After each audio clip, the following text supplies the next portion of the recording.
welcome to another edition of the Coach and Benway podcast. This is the Weekly Bile, where we sum up the things that we thought were important in the week and we spew some bile about it, because that's how we are. I'm Coach Red Pill, joined as always by my co-host, Dr. Benway, and we are going to dive right into it. Dr. Benway, why don't you take us away and tell us what we're going to be talking about today? Well, so at least 4 topics are of interest. We'll go into them one by one, but we discovered that Elizabeth Warren is in fact the last Mohican, or at least one 1,000th the last Mohican. Yeah. Let's see what else. Obviously, there's maybe a caravan of also friendly Americans in waiting, approaching the border as we speak. So 4,000, I believe, yeah. 1,000 or so. There was also a Saudi Arabian gentleman who was cut to pieces, and some people care, other people don't, and I naturally have a different point of view on the whole thing. And then the last bit is a couple of these Senate races are kind of interesting in the degree to which some of the bimbos running in these spots have revealed themselves to be bimbos. So let's pick one that you like or don't like the most, and we'll run with that, and we'll go through. Yeah, so let's spew our bile first on Elizabeth Warren, the last of the Mohicans. Yeah, what is she? 1,024th Native American. Oh, well, man. they gave a range. They said, it could be as high as 160 something, or as low as 1,024th. Okay, basically, what's funny about it is, well, a lot of things are funny about it. One, that she felt the need to take the DNA test was hysterical to begin with. Yeah. It clearly, the president calling her Pocahontas got to her. So she wanted to turn around and say, see, it's really there, this blood. Mm. Then what was funny is the results of the tests themselves, as we said, barely any there. And not only that there was barely any there, they said on average, the American white has more Indian blood than she does, which is even funnier. She couldn't even beat the average. She's whiter than the average. She's whiter than the average. If Richard Spencer is the average, then potentially Elizabeth Warren has a shot of being the true leader of the white ethno-state. That's how white she is. But the funniest part of all of this is that the media looked at those results and said, "You got owned, Trump. She's got Native American blood in her." God. And I'm like, oh God. And he's like, pay, because apparently Trump had said, I'll donate $1 million to charity if she proves to be Native American. And they wanted to say, pay up, Trump. Yeah. And, my favorite response is, okay, write a check for 1,024th of $1 million, which is just under $1,000. And donate it to whatever. I mean, it's what's funny was the media just took it so hot and heavy, like this proves that the president is wrong and he's been showed off, and it's like none of them looked at the results or could do simple math.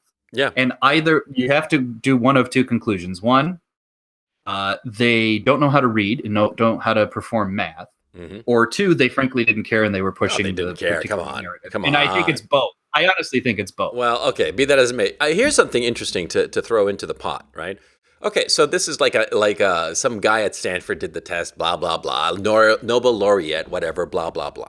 But this I did not know, and Jean-Francois Garipia did a very good podcast on this, or live stream rather, on this issue, an hour and a half, where he dissected the whole report.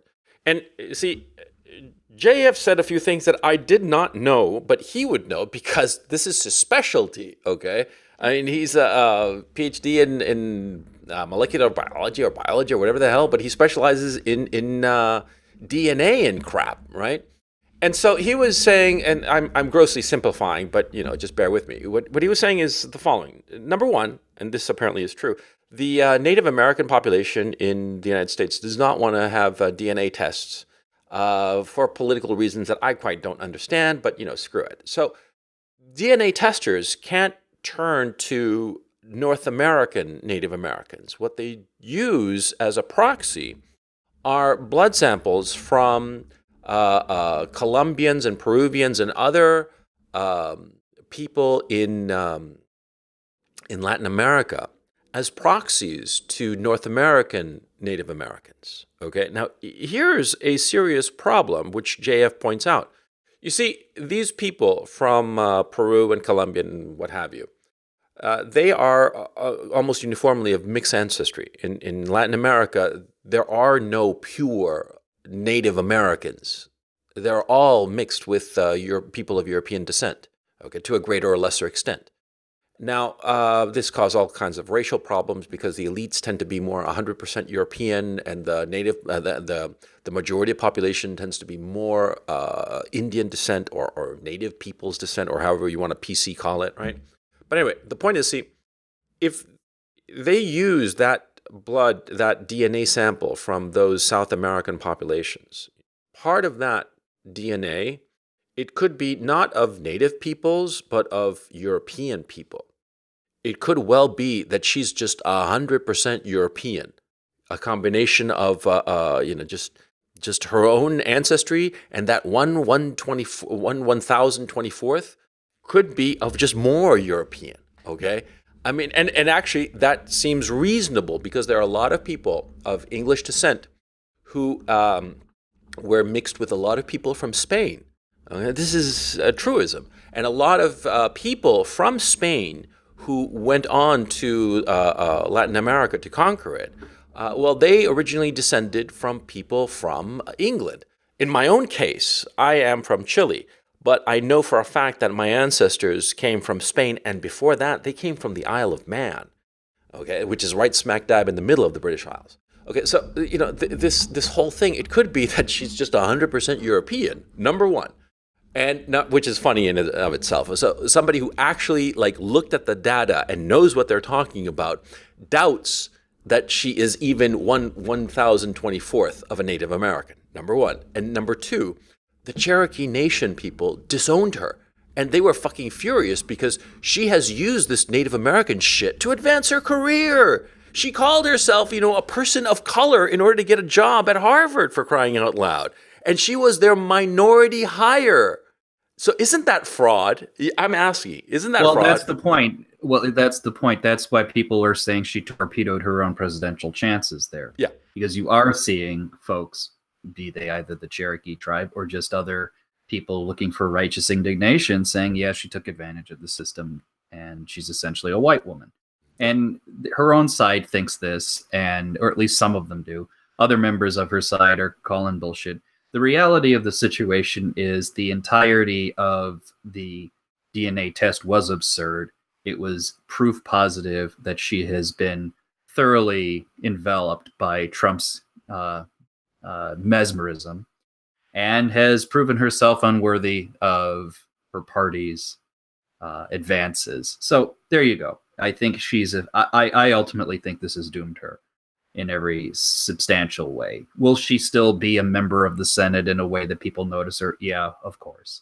Will she ever be president? No. I don't even think she had a chance before. I think she's too old, amongst other things. Mm. But this basically put the final nail in her coffin, as far as I'm concerned. Yeah, I think that the age thing was actually more pressing because I don't know offhand how old she is. I'll look it up real quick. But she was, I think, too old to be president. Yeah, she's 69 years old. In 2020, she'll be 71 years old. She'll get into office about to turn 72. She'll be an elderly lady, too old, quite frankly. And more important, and she doesn't demonstrate. She has never demonstrated anything like the dynamism of our president, who is 70 some odd years old. But let's also be very honest. He has the energy of a man of like 50 or 40. Well, you're only as young as the woman you feel now, aren't you? And Elizabeth Warren, oh no, honey, just go to your retirement home and be happy. So look, I think that Elizabeth Warren is a viable presidential candidate. That's kaput. I think she could be a kingmaker, but not as a candidate. I think that the woman really who's on deck to be the Democratic nominee is Kamala Harris. That's the one that they're going to pick. A nice woman of color, clearly a woman of color, not like what was the name of the woman who was who claimed to be black and she was lily white? She was blonde. What was her name? Oh, I Rachel forget her. Dolezal, right? Rachel Yeah, Dolezal. Rachel. God, that was a funny story. Yeah, and But so as I joked at the time that she would then become a poster child of transracialism or trans, yeah, almost like a version of transgenderism. yeah, And little did I suspect it. I have seen enough articles saying that. So, yeah. never quite I'll question. It's remarkable. It's just really goddamn funny if you ask me. But And I still think it's Kamala Harris. It's going to be Kamala Harris and Cory Booker duking it out for 2020. And that seems fitting because I think the smarter Democrats know, especially if they don't win the House this time around, that it's going to be a throwaway election, and we'll let the two yo-yos yeah, fight it out, and yeah. then we'll save our dry powder for the 2024 election. Yeah, I think that this one, I would venture to agree with you that it's going to be Cory Booker and Kamala Harris, and Kamala Harris is going to come out on top. The less dumb of the two idiots, quite frankly, because Cory Booker is a fucking imbecile. And insofar as 2024, my money is on Kirsten Gillibrand. Also, Kirsten Gillibrand is up for re-election in 2020, and so she's not going to risk her Senate seat on the off chance that she can beat Trump. I think that most Democrats, especially leading into this election, this midterm, they're realizing that the more moderate, thoughtful Democrats realize that their own party is committing seppuku. I mean, they are slitting their own belly wide open and laughing about it, and thinking it's a great thing.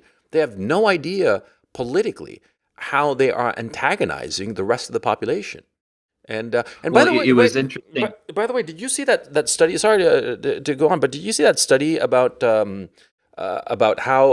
the majority of people are very much against PC culture, and that the only people who are in favor of it, of hate speech codes and such, are the SJWs, who are a rank minority in the population? We talked about it last week. Oh, okay. So Alzheimer's. Sorry about that. Yes, exactly. But the survey I was going to bring up, which suggests to me, if it's representative, the party hasn't learned much of anything, was when they did a little survey of Democratic likely voters. Who do you want to see as your party's candidate? 33% picked Joe Biden. Jesus Bernie Sanders didn't even get 13%. Yeah. This is proof positive to me they didn't learn any goddamn lesson. No. From the last election. They're just picking whoever came top of mind. Like the highest guy was, like I said, Joe at 33%, which means they're not even sure what they want. I think this is a sign of someone or a group of people having given up thinking who's really going to lead them. They're not even really thinking about it. No, they may just be focused on the midterms, but I don't think that they have a real thought to the matter.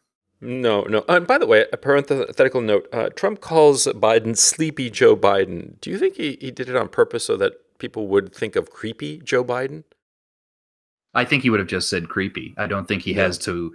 I don't think he has to worry about subtlety on that front, especially after. That was the other thing. The fun Trump tweet this week was after Avenatti lost his case, and Trump has now the opportunity to win. Oh right, legal fees, which means he's going to get a cut of the GoFundMe money that that Horseface lady has. Yeah. That was the best tweet. He said, like, now I can go after Horseface and her creepy lawyer. And everybody freaked out. It's funny. They say, "How dare the president call a woman Horseface?" And you look at her and says, "Yeah, it could be true." Yeah. And what was funny is, like, Carly Fiorina, naturally, the former Republican challenger, said, "How dare Trump should not be calling women horseface. It demeans everything." And despite all of the other attacks on her fucking party members, she has to worry about. First thing that comes to mind for her is the president calling someone horseface, and the joke is that Carly Fiorina looks even more horseface than Stormy Daniels does. So the horses stick together. I tell you, it's clown world. And it's just if this is how she thinks, just keep in mind, let there be no question who fucked up HP back in the early 2000s. Yeah. I mean, this woman, there's been two bimbos who fucked up HP and continue to do so. This bimbo is one, and then more recently, Meg Whitman. Well, yeah, Meg Whitman's just been a fucking seat holder. But yeah, when these people are in charge, they fuck up royally. Don't listen to anything they have to say. No, these women seem to be failing upward constantly because they go from fuck up to fuck up. Yeah. And look at Hillary Clinton. Okay, she never did anything properly. She always rode the coattails of her husband, and she kept on failing upward. But she never won anything. She never did any. The only thing that she ever won was her New York Senate seat, and that was because the Democratic Party machine got behind her, and New York is a traditionally Democratic state. That's the only reason she won that seat. But she is a backroom politician who can never win because nobody likes her. People do not like her. And that seems to be the typical case with so many women, is that they fail upward. They only get there because somebody or some group of people decides, okay, well, it's her turn, man, it's... You know what? And I want to reflect on a little bit of history on that one, because I think the only reason she got that seat is because Daniel Patrick Moynihan retired. Yeah. For those of you who don't remember, Daniel Patrick Moynihan was, the Democratic senator from New York, one of the rare instances of an extraordinarily intelligent person actually sitting as a senator. That the last time that happened was a long time ago. Yeah. And he was one of those guys where you get even right-wing people saying, yeah, this guy actually was a smart guy, fairly, not necessarily devout Catholic, but certainly an active one.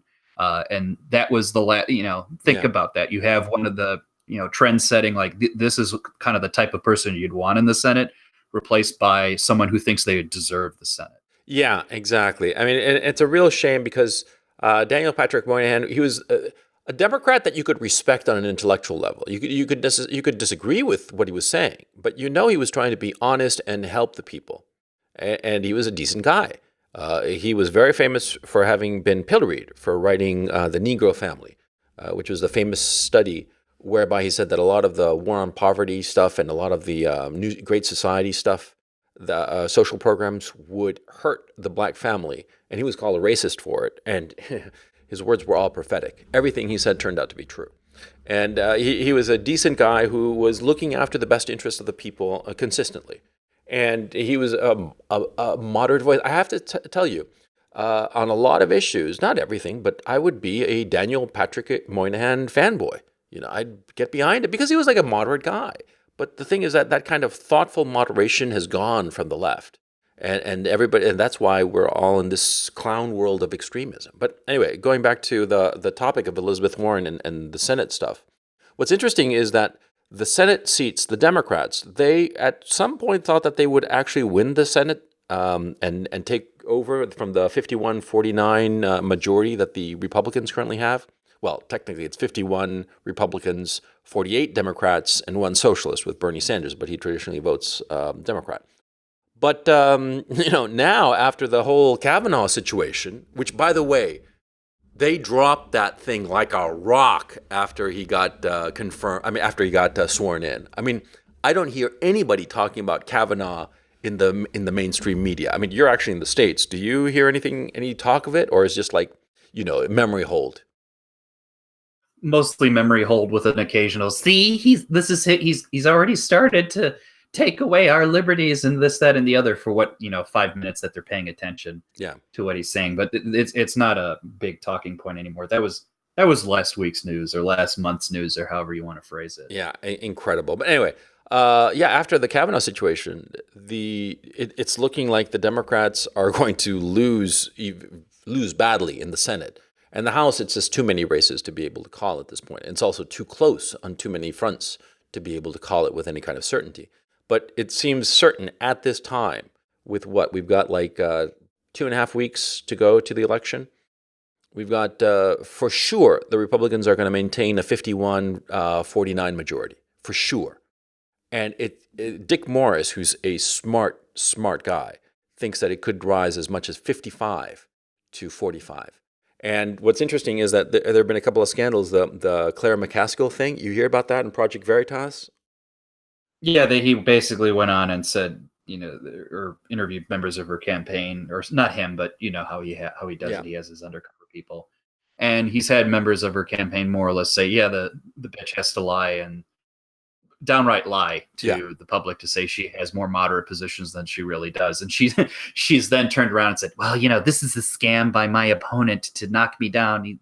This, that, and the other. He should be ashamed or investigate or what have you. And people's responses by exposing your real opinions. Yeah, exactly. Whatnot. And so that's one case. And to me, the even bigger one is the leaks for the Arizona Democratic candidate the Arizona Democrat candidate for that Senate race, Kristen Sinema, or however you want to pronounce it. She's the one who's been on record now a couple of times, more or less saying, one, I hate my state. Ugh, the Republicans there, it's so conservative, it's so unpleasant. Don't be like Arizona. This was before she was running for the Senate. And then now has apparently been exposed for saying, oh, stay-at-home mothers are nothing but leeches to to society, the state. Okay, I'm not familiar with this. This came out, or did you say this publicly? The idiot. This, I believe, was released, so I don't think she said it publicly. She says she called she in a I believe it was like some earlier statements, or I don't know fully, but I don't think it was as she was running. But she referred to Arizona as a crazy state, the meth lab of democracy. At some point in the past, I don't know the story on this. Just take this as me glancing through articles very quickly. She apparently tried to summon witches to protest the Iraq War. Treat that as just me reading a highlight reel right now. But I have read that she's gone after, or apparently she may have even done this more recently, is saying stay-at-home moms leech off their husbands. Yeah. I'm looking at in a 2006 interview. Yeah. These women who act like staying at home, leeching off their husbands or boyfriends, and just cashing the checks is some sort of feminism because they're choosing to live that life. She said, that's bullshit. I mean, what the fuck are we really talking about here? Proof positive she doesn't know what a family is or how it functions. But, let me just keep in mind, I mean, I'm sure the Arizona race is running away now, I think, to the Republican. He has a very strong lead. But let me just reiterate, this woman was competitive up to very recently. Yeah. This woman could have been in the Senate representing Arizona. And how many times Arizona, Jeff Flake, the evil man, John McCain, how many fuck-ups do you have to give to our Senate? Can I ask? Can you at least put a reasonable person in there once? Well, I think I think that the problem with the Senate is that the Senate was originally the senators were put into their seats by the state legislature. The state legislature, they were appointed, right? And then it was direct democracy. I think that that's bullshit. I think that they should go back to the old system. I think that the state legislatures, well, if that were the case, then there'd be like something like a veto-proof Senate majority. And the Senate would basically run the United States government at this point, because the right now what's the ratio of Republican-controlled state governments? Something like 43 to 7 or something like that. It's absurd. It's been a while, but they definitely have. Let's put it this way: it's at least a 60-40 advantage. Last I checked. Yeah. And so my thinking is that, well, a number of things would have happened if that were the case. Now, principally, I think that if that were the case, that because the Democrats no longer pay attention to the state level. They don't care. They don't care about the state level. The only reason that the Democrats care about the state level is as sort of like a tryouts for people to go into federal positions. They do not care about the localities. The Democrats view the nation as one undifferentiated mass, just one giant marketplace. They don't think of regional interests. They don't as a party. They haven't for a very long time. Now, if we were back in the old system, they would have to pay attention to the state level and the localities, and the government would be much more responsive. And therefore, the Democrats would not have gone so far off the rails. And I think also it would have influenced the population as a whole. Because if the leading left-wing party has to pay attention to the localities, then people have to start paying to the localities as well. The localities have more impact on your day-to-day life. And therefore, because of it, you'd be rubbing up against people who oppose you more, who don't have the same opinion. And there'd be more moderation on both sides, quite frankly. I can't necessarily say that the Democrats aren't thinking locally. That's certainly not the case in Illinois, where they're maintaining and trying to maintain their control of the state or gain it back. I think you will also see that the Democrats do care about the gerrymandering of districts for the sake of the national level. Mm-hmm. I think what you may be getting at, which I think is true, is that the Democrats recently have focused on the national narrative as opposed to the local narrative. And when you look at the special elections that have occurred where the Democrats won and where they lose, when they focus on the national narrative of Trump is an asshole, Russians, blah, blah, blah, they lose badly. If you look at those special elections where they tried to win as the moderate local guy who knows the local needs, they win. The problem recently, I think, in this election is that it's hard to focus their narrative at the local level, and that's why they're going to have a better chance of losing in some of these key races. Yeah. Because I do think structurally they are interested in local elections, particularly Virginia, Pennsylvania, Illinois. They're trying to structure the states so that they can be lock controlled Democrats for time immemorial. Yeah, because at this point it seems, let's just say for the sake of argument that all the Republicans win their seats, okay, and Sinema or however she's called, she was competitive, but she's not anymore, and she seems to really have lost the race. So okay, so all the Republicans hold on to their seats in this election. If they beat Claire McCaskill, just Claire McCaskill, it's a 52-48 situation. And that just gives the momentum to the Republicans. And they'll be able to block anything that comes from the House. So I think that because 51-49, it's razor thin. It's just 2 Senate seats and you're fucked, right? Now, the guy from North Dakota, his name slips my mind. He was the one who voted for Kavanaugh, right? I think that he was sort of like an ersatz Republican on a lot of issues, because he comes from such a conservative state. It would be foolish for him to have gone against the Republicans on the Kavanaugh situation, for instance. And so, yeah, he was like sort of like a vote in the Republicans' pocket.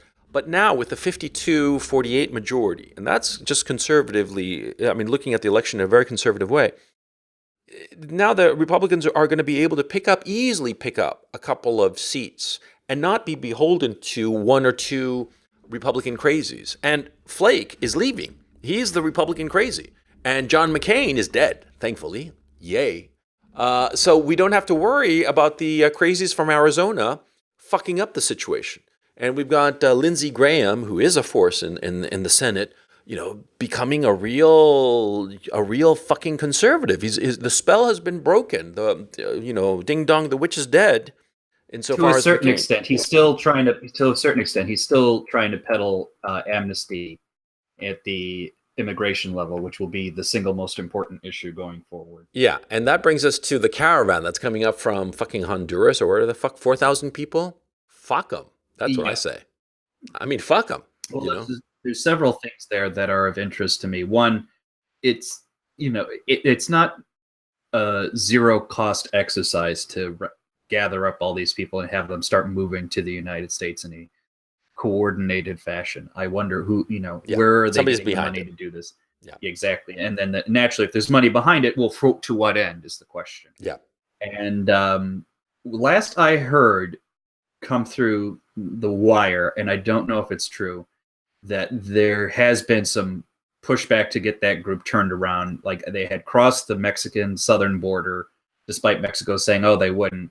But then apparently I'm hearing that they're already starting to turn around. I don't know what's going on, but needless to say, this entity of however many people is still a force. Like, what the fuck's going on? At least Trump used it as an example to show some backbone and say, I'll shut the fucking border if I have to, and use the military if need be.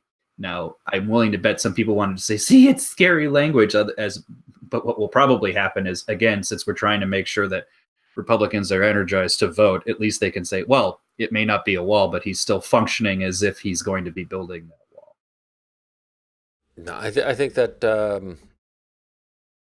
I think this issue might really play into Trump's hands if he plays it right. He's fairly good at this kind of situation. And the smart move would be basically saying, no, they can't cross. They're fucking illegals. Now, also, I think he might, nip it in the bud by, backroom conversations with the Mexican government and seeing if they can, have this be stopped somewhere in Mexico. Mexico is a huge fucking country. Don't ever forget it.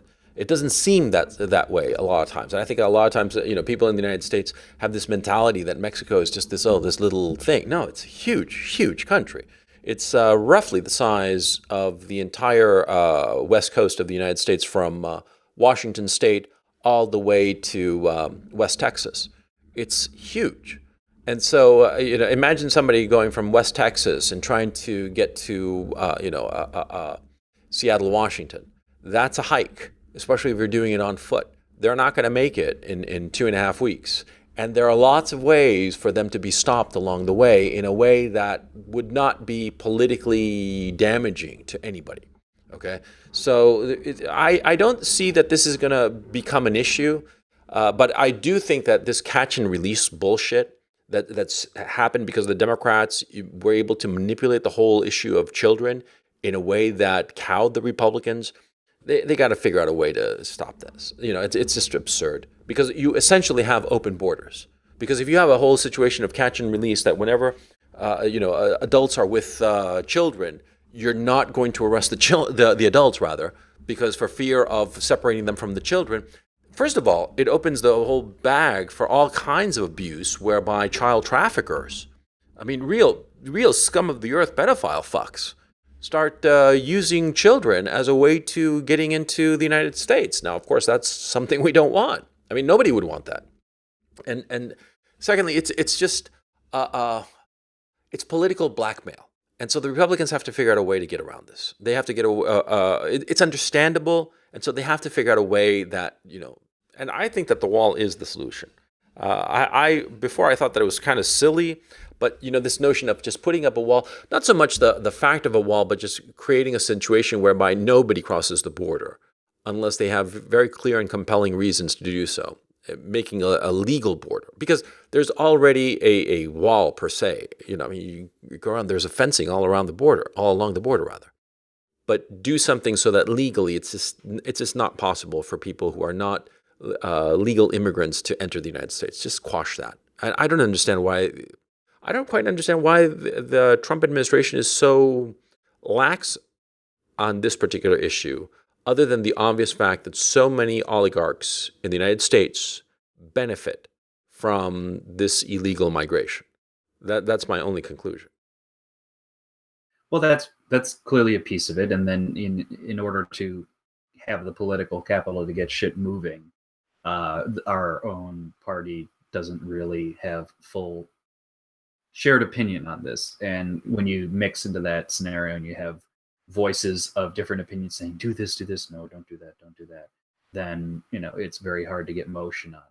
What was interesting, I heard a little story. I don't know what was true or not, but apparently there was a heated argument outside of the Oval Office. I don't think it was video captured, but it's been reported on that Kelly and Bolton got into a nasty fight on the border in the caravan situation. But here's what was funny about it. Kelly, I think, was the more moderate voice saying, "Oh, don't be mean to the migrants or the caravan, what have you." And Bolton was the one who said, "No, we control this fucking border now. Yeah, we use whatever force we want to use." So that's what I had heard. I don't know if that's just rumor mill at this point, but there was a fight about that. Well, I don't know. But I do know something else. I want to pivot to this Khashoggi killing in the Saudi consulate in Istanbul, I believe. What the fuck was that all about? Because it seems clear what happened. The guy went in for some reason to speak to some Saudi officials. For those of you who don't know, I think his name is Adnan Khashoggi, was a Saudi journalist. He actually came from fairly well-to-do people, a well-to-do background, and he knew a lot of dirt, of the real dirt. And he started reporting the real dirt. And he's a middle-aged guy, a little bit worse for wear if you look at the pictures of it. The guy had not had an easy life, apparently. And he was essentially in exile. And he had no doubts whatsoever that if he returned to Saudi Arabia, he'd be arrested. Now, for some reason, he went to the consulate, the Saudi. Actually, I'm not sure if it was the consulate in the Saudi consulate in Istanbul, the Saudi consulate in Istanbul, to meet with somebody. Now, the thing is, what is known for a fact is that a whole delegation of Saudi officials arrived the day or two before this meet like something like 15 people, okay? Which is kind of weird because if you're just going to kill somebody, you don't need 15 people to do it, okay? And so the rumor is that he was going to be essentially kidnapped. The quote rendition bullshit, which I bureaucratese for just kidnapping. That's what it was. And they were going to kidnap the guy in the consulate and take him to Saudi Arabia. And apparently the job got botched and the guy died. And rumor has it that they chopped him up into little pieces at the fucking consulate, which just goes to show you that these people are fucking savages, for crying out loud, right? And they chopped him up into little pieces and shipped the pieces back to Saudi Arabia, apparently. And, the guy is poof, he's gone, That's the story. And everybody's having a fit about it. I'm not quite sure why. That's what's interesting. What's interesting to me exactly is that it's the degree to which reading this story becomes a mirror reflection of the person looking at it, right? My attitude towards the story in and of itself is I don't really know what's fully going on because the constituent locales and players are very complicated, right? So I don't trust Turkey. I don't trust Saudi Arabia. Right. And within Saudi Arabia, there are multiple tendencies of people backing the current prince, people not backing the current prince. So there is incentive for many parties to say that another party did or did not do something. Invariably, I'm like, okay, this is a messed up situation, but what I do get a sense is it reminds me of why I hate both of these motherfuckers. By these motherfuckers, I mean Turkey and Saudi Arabia. And in my mind, it's like any attempt to, even though it would be horrendously difficult, to exculpate ourselves from our relationship, or at least figure out a way to have a better control over the relationship with Saudi Arabia, is preferable. Now, I know that's complicated for a number of economic, financial, and political reasons, but needless to say, it reminds us being in bed with a lot of these assholes is less than pleasant. What interests me is how in the United States is a couple of tendencies, both of which I think are exhibiting things that I worry about. One, when the media and corporate interests responded to this by saying, oh, Saudi Arabia, this, that, or the other. We can't participate in Saudi Arabia at all. We're pulling out of some conference or some goddamn thing. Or, oh, the killing of this journalist is important. And why, Saudi Arabia is a mean place. Saudi Arabia has been fucking over Yemen for a long time. As of we speak, there's a war there. I haven't seen a lot of anger over that, or at least as much as there's been anger over this journalist situation. So that was kind of interesting, number one. But the opposite end is also interesting. I have seen a number of people in our neck of the woods say, we don't give a fuck about what happens to a journalist, or, why should we even care, and everything. And while I get that their mentality is probably, okay, let's avoid another U.S. getting involved in foreign entanglements, it does raise a concern I've had with some degree of the America First crowd. Let me just say before I begin that I'm with them. We don't need to have another fucking conflict with another country over this in terms of a war. Nevertheless, that kind of thinking exhibited by the likes of Lauren Rose, Ramsey Paul, what have you, is a concern I have, which is it's one thing to say we don't want to get in unnecessary entanglements. It's another thing to say we're just going to exculpate ourselves from any kind of dealings with international concerns. That to me is just as stupid. That's as saying we have no reason to express any international interest whatsoever. That's just dumb. You have your national interests that are exhibited internationally. You do. I mean, this is an example of I am concerned about what the fuck are we in bed with here. But that doesn't necessarily mean, it happened to some journalist, foreign guy. I don't give a shit. I do kind of care. And even if I don't necessarily feel like we have to do something about it, quote unquote, I don't think having this mentality that, whatever happens internationally is of no concern to us is an intelligent move. And I think it's a tendency on some of our side to kind of knee-jerk reaction do that. No, my thinking is that, see, why is this all of a sudden so important? And I don't have a clear explanation. Well, to me, in and of itself, no. But it's also like saying, why should the successor to the Austro-Hungarian Empire be of concern to anybody? Well, it's the straw that broke a camel's back situation. Well, yeah. Okay, let me take a step back. Let me take a step back. I got to finish my thought. There's a lot of shit Yeah. that Saudi Arabia has been involved with for a long Yeah. time, going very least including the September 11th bullshit, Yeah. which it's always been the, hey, We we're know, putting a black sheet over this shit. but we And know. it's, Yeah. Yeah. Yeah. I mean, I know because look, Mohammed bin Salman, who is the crown prince, who's the son of the king, but is the de facto king. He is, he's a wild man. He does all kinds of crazy ass shit. He was the one who decided that it would be a smart idea to privatize Aramco, which is the Saudi Arabia oil company or oil monopoly. He's the one who's played, fast and loose with OPEC and oil prices. He's the one who's, financed all kinds of things, including ISIS in Syria and all kinds of problems. He's a troublemaker. He has imperial ambitions. He is a guy who does not know how and when to just shut up and sit quietly in the corner. He needs to stir shit up. He is the new Gaddafi, quite frankly. And that is not a good thing. And I think that the foreign policy establishment is coming to that conclusion.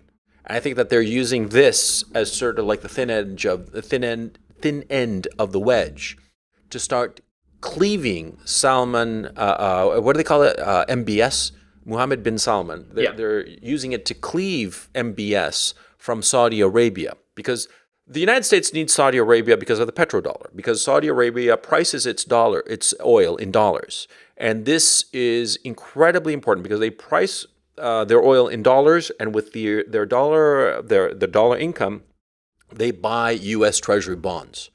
The United States economy needs Saudi Arabia, and it's not the other way around. Never forget that. And so Saudi Arabia has always been a U.S. weakness because Saudi Arabia's dominant position in the oil markets and its unwillingness to sell in anything other than dollars because of a contract that the United States and Saudi Arabia made back in 1974. This is the reason that the U.S. can carry on these huge deficits with relative impunity, defying the laws of finance, because Saudi Arabia is consistently buying up treasury bonds with the oil, with the dollars it gets for its oil. Now, the United States needs Saudi Arabia, but it doesn't need MBS. MBS is at the head of Saudi Arabia at this time. And I think that the consensus reading the tea leaves, my thinking is as follows. The U.S. National security elite, the people who are on the Foreign Policy Council and all these, Bilderberg groups and all this shit, right? I think that they have sort of like decided that MBS is just more trouble than he's worth, and they're looking at ways to get rid of him because he caused a lot of problems in Syria, and Assad held on to Syria. Had he not held on to Syria, MBS would have been the big hero, and he would have been a much more dominant position in the Middle East as a man, as a power player. But he failed in Syria, and in politics, if you succeed, it's all golden, no matter how nasty you had to be in order to get that success. But if you fail, no matter how noble your intentions, you lose power. And MBS lost in Syria, that's clear. Assad is getting the country firmly in grip. It increased the power of Russia in the region, which the foreign policy elites in the United States and Western Europe must be so pissed about. MBS is just a problem. And I think that this is the first move to getting rid of him. I think that... And this is the situation that I was kind of alluding to, which is I think there's at least 3 groups here, maybe more. Yeah. But I simplified it to, I think there's a Turkish interest, I think there's a non-MBS interest, and an MBS interest in this situation. And whatever happened to this guy, it could have been any one of those players trying to just, for whatever reason, either the MBS crowd didn't like this fucker, or the non-MBS crowd, be they Turk or Saudi, said, you know what, I'd love to pin it on this guy. We'll fuck him up through this. Whatever it was, I think the United States position is, look, whoever is responsible for it, whatever that tendency was, get rid of it. And I think it will be dealt with internally. And I'm already seeing the king in Saudi Arabia becoming active again to limit MBS's authority. Yeah, well, we'll see how that goes. But I think that it's a move. And I think that Erdogan in Turkey is just making hay while the sun is shining. I don't think that this is really going to fix his situation vis-a-vis the West, but it will help him, temporarily. But I think really it's sort of like the Western elites are just sick and tired of MBS because he's a destabilizer. He's not predictable. That's the thing. Yeah. All of these cabals, all of these elites, what they want is predictability. Okay, they don't care what you do so long as you're predictable. You can be fucking Hitler, and sending off the Jews to the gas chambers and the Poles to the other gas chambers and what have you.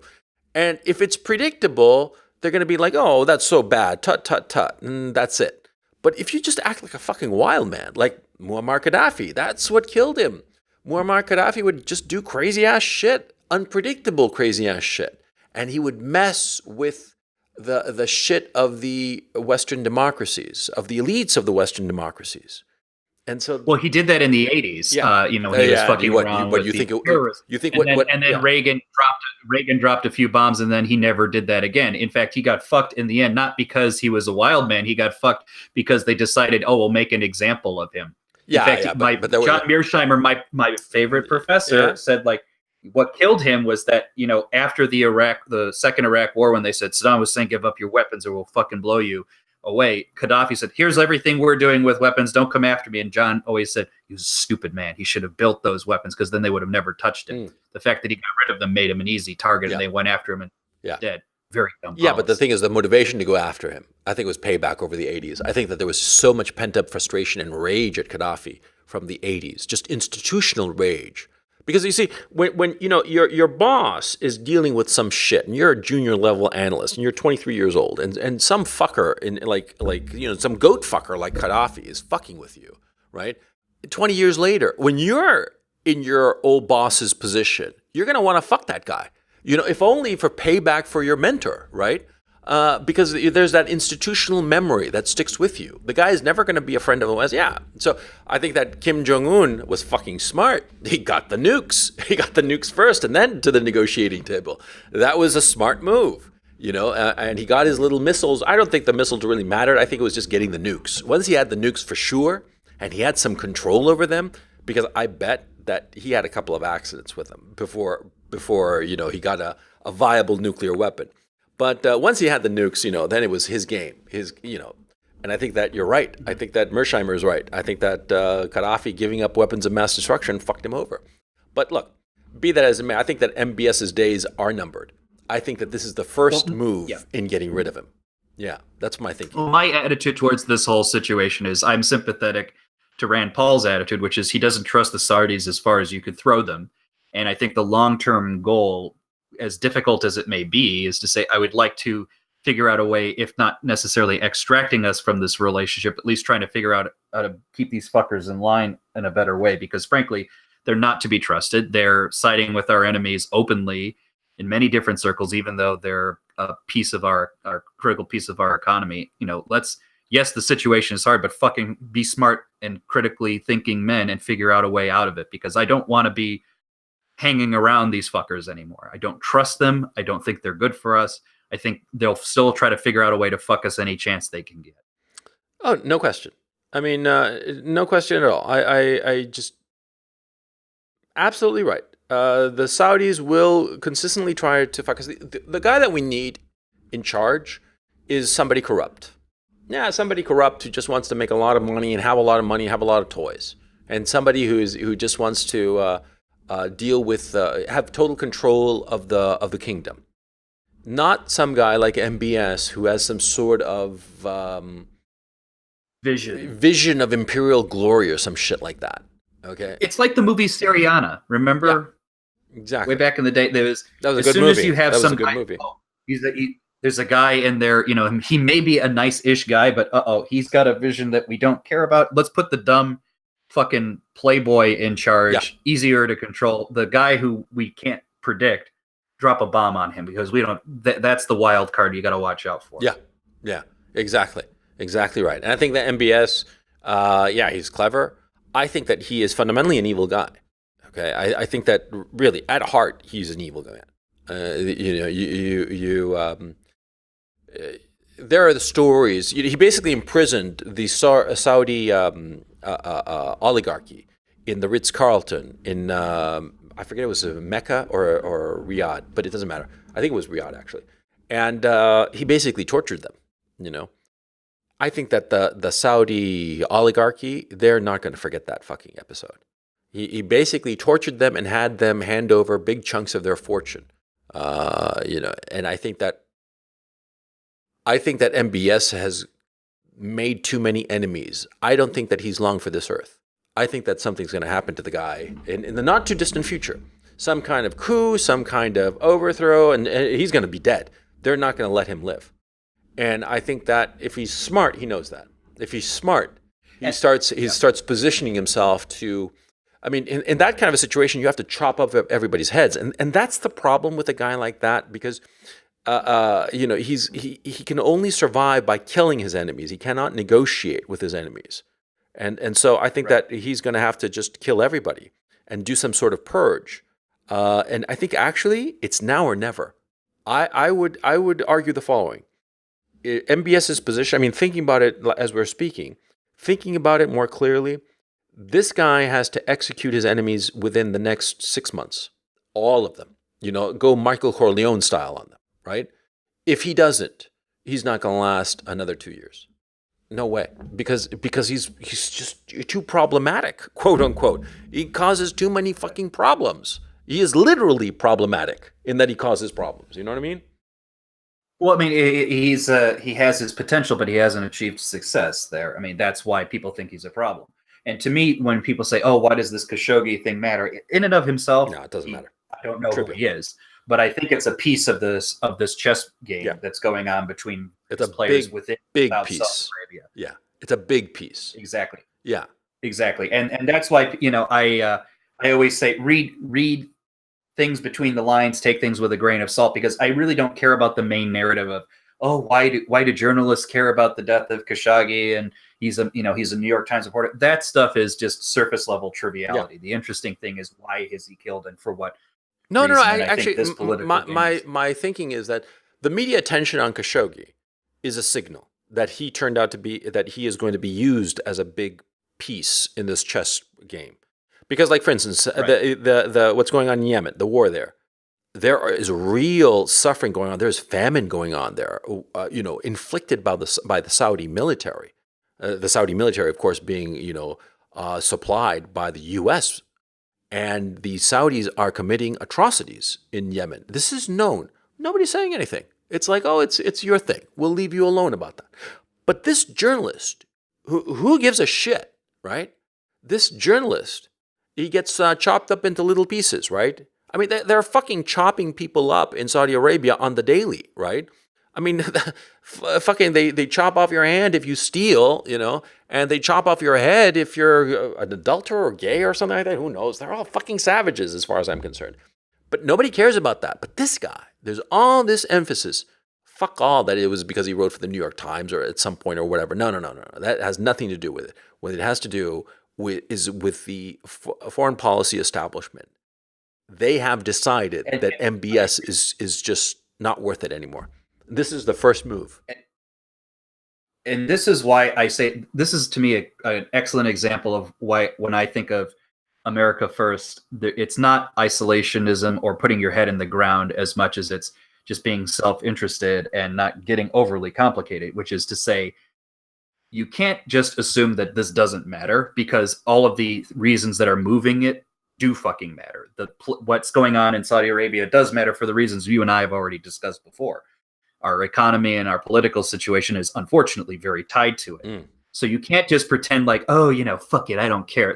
Don't be stupid like that, I say to my fellow right-wingers, because it's our tendency to do this, not the other side. Yeah.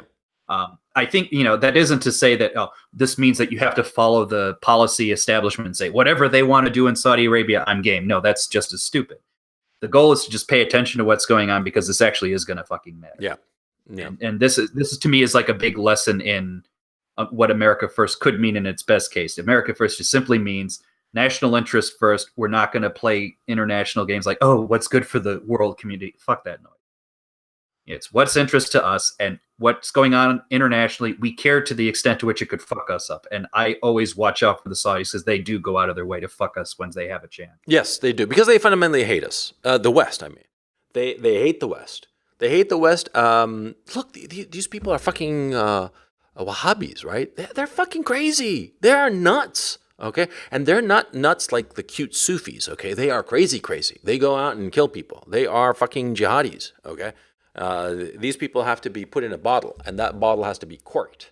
They have to be, left there in Saudi Arabia in the fucking desert, and just like keep wearing your sheets and walking around and buying Lamborghinis and blowing all your money on toys. Fine, but don't fuck with things outside of your border.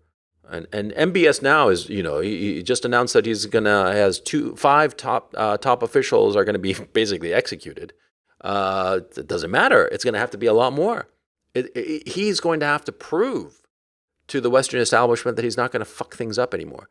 And I think that the emphasis on Khashoggi, because look, we have become Kremlinologists. Remember back in the Cold War? Yep.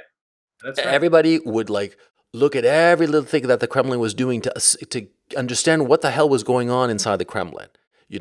Where people stood during the military parades was analyzed as an indication of relative power within the Kremlin, and in order to understand who held more sway and whose policies were more likely to be implemented. I mean, they were doing that kind of tea leaf reading, right? Well, in the case of our case nowadays, we unfortunately are Kremlinologists about the Western establishments. And we are trying to read the tea leaves and try to read the signals and understand what is actually going on, what decisions have been arrived at. And I think that the emphasis on Khashoggi, which has been blanket, and let's focus on who this guy is. He was some pudgy, middle-aged nobody. I mean, frankly, before this incident, I never heard of the guy. I'm sure that he had a distinguished career as a journalist, and he did a lot of good work. And I don't mean any disrespect towards the man, and I don't mean any disrespect towards his family. Okay, and if I come across that way, if I come across as cavalier on that issue, please. I mean, I understand perfectly well that his family must be just heartbroken, right?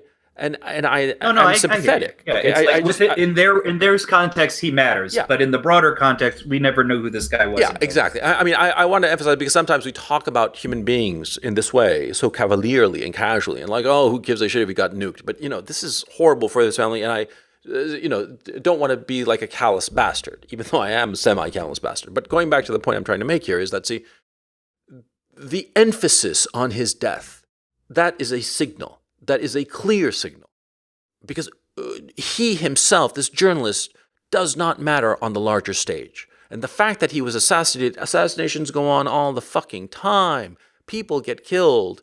Innocent people get killed all the time. What's going on in Yemen, for instance? All those people getting killed, starved to death. Little children and all the rest of it. Shit, on fucking, I just saw a video of some child being dismembered, for crying out loud. I mean, there are horrible things going out in the world. Okay, then that's a fact, and that's a lamentable fact. But so much attention being paid to this guy is a signal, that's my thinking. Well, yeah, it was reminiscent to me of, if we're going to keep mentioning The Godfather Part 2. Remember when Senator Neary, who's a pain in the ass to Michael Corleone, well, how did they get him under their control? They basically drug him, kill a hooker in the same room as him, and say, we can make this go away, but you'll be good to us as a result of this. Could very well be a situation similarly. Yeah. Oh, you know what? MBS, this fucker, this is very bad. We don't like it. Yeah. You better keep your ass under control, because we can tie this to your ass very quickly. Yeah. Who knows? Yeah. Obviously, to your point, it's Kremlinology. But needless to say, I feel, regardless of what happened, this is the level in which it matters in this grand political game. I also think the following in the big picture, big game scenario. The Bushes and the Sauds, the House of Saud, were very, very tight, real tight. Okay, the long-term, the long-serving rather ambassador, Saudi ambassador to the United States. Bashar, his name slips my mind, was a family friend of the Bushes. And the 9/11 hijackers were all Saudi. And they were all connected. Not that far removed from high-level Saudis. And I think that George Bush temperamentally could not bring himself to accept that. And Cheney just used the whole thing as an excuse to get what he wanted. insofar as a reordering of the Middle East and taking out Saddam Hussein and doing the thing that he wished he'd done back in 91, but which George Sr. had prevented him wisely, as it turns out. But I think that the basic injury, the basic the thing that still sticks in the craw of the U.S. Intelligence community, the U.S. foreign policy establishment, is the fact that it was the Saudis behind 9/11. And they were never brought to justice, and they were never just crushed. Okay, and I think that has been just wriggling away, and the U.S. and Saudi relationship is so much more important than people realize. They talk about Israel. Fuck Israel. Israel is important for a bunch of Jews out in Florida and New York.